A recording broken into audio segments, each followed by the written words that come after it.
Hi. Last time I talked about one-off bills other than the mortgage. Today I'm going to talk about regular one-off bills.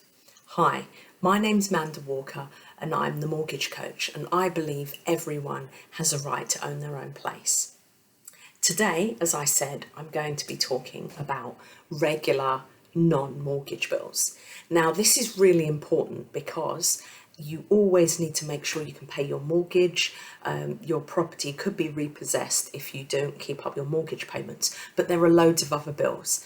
As I talked about last time, there are some one-off bills like stamp duty, solicitor, things like that, but then there are some regular bills.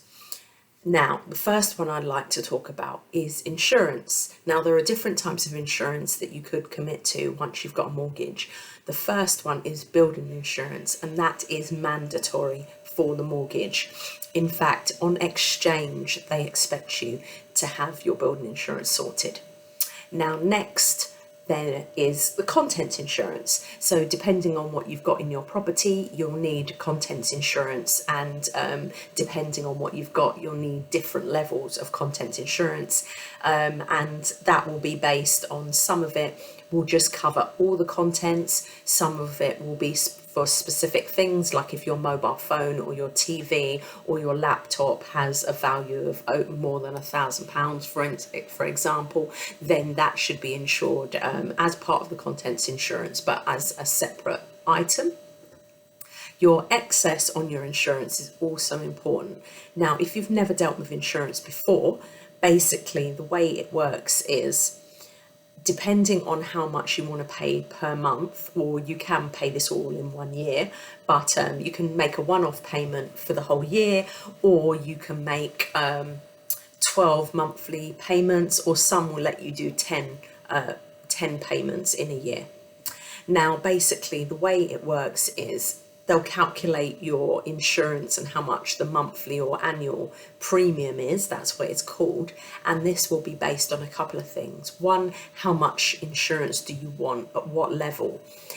Two, do you want extras? Like if you've got contents insurance, you can ask for things like accidental cover, you can ask for individual cover of items like I mentioned before, and then there's the excess. So if you want your insurance to be quite low, then you want excess of, say, £350 or £450. If you're happy with your insurance being a bit higher, then you can have excess of £150. Now, what do I mean by excess?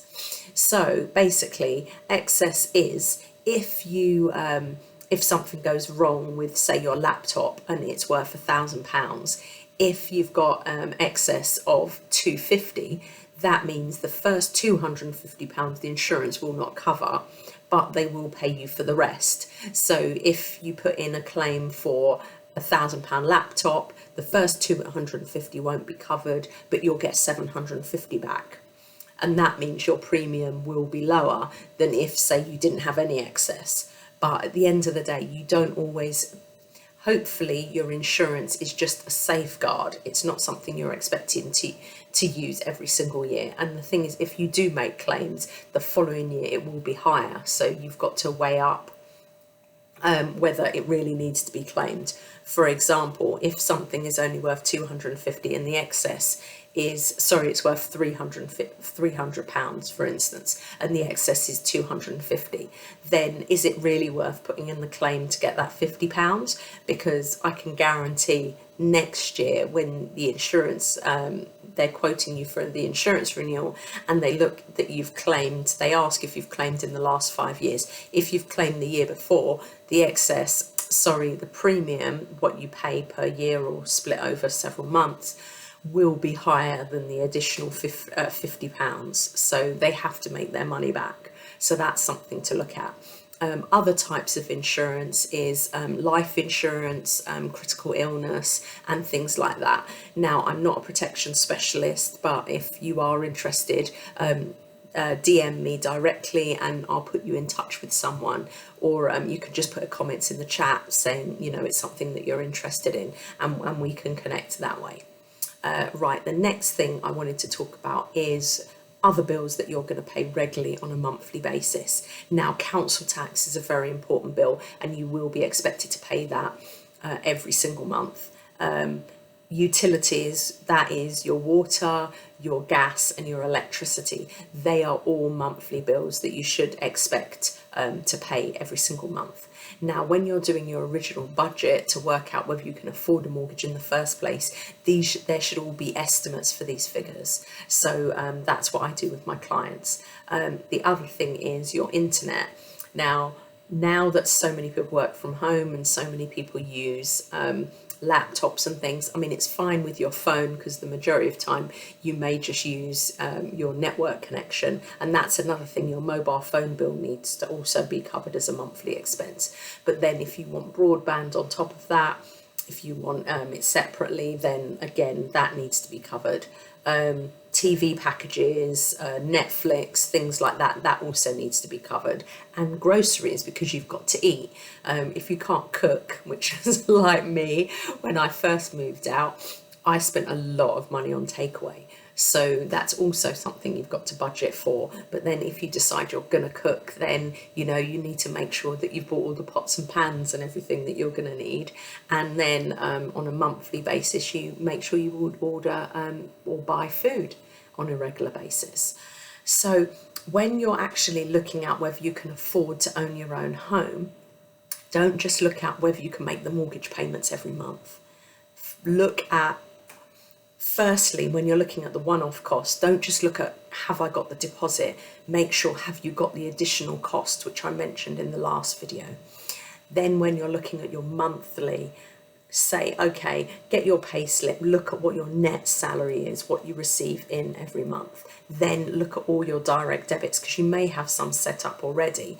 As I said, you may have Netflix set up at where you rent or living with your parents, you may pay that. You'll have your mobile phone bill as well, and any takeaways or anything that you do.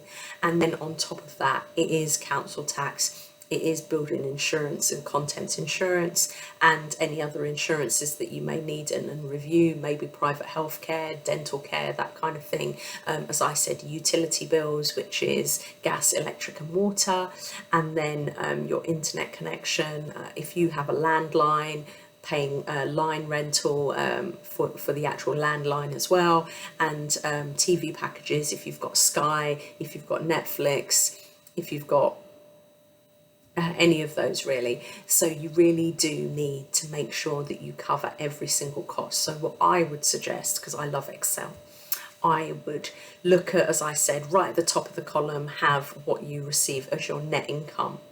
Then either ask someone who you know or Google it or get a rough estimate of what each bill would be, and then deduct those off your net income. Then what you're left is what you're left with. Now, what my dad always told me was it's always good to have at least 3 months worth of mortgage payments or monthly payments in a savings account, because you never know what's going to happen. So what I would suggest is, once you've split out all of those figures, have a small amount, or depending on what you've got left, as a savings, and put that into a savings account and save it every month so you've got something for a rainy day. You may also, and I've got quite a few clients that do this as well, this isn't just going to be their first property. They intend to buy other properties, they intend to have buy-to-lets. So then put aside money to save as a deposit for your next property. So I hope that's clear. You don't only look at the one-off costs, you have to look at the monthly costs, and then you have to be strict with yourself. We will go through budgets in detail, but this is just basically something to be aware of. So if you've got any questions, please comment. If there's anything that you feel I've missed, please add. If, as a first-time buyer, did you come across anything that you thought, oh, I wish someone had told me that, I wish I'd known that that was an additional cost, then by all means. I didn't mention if you've got a car.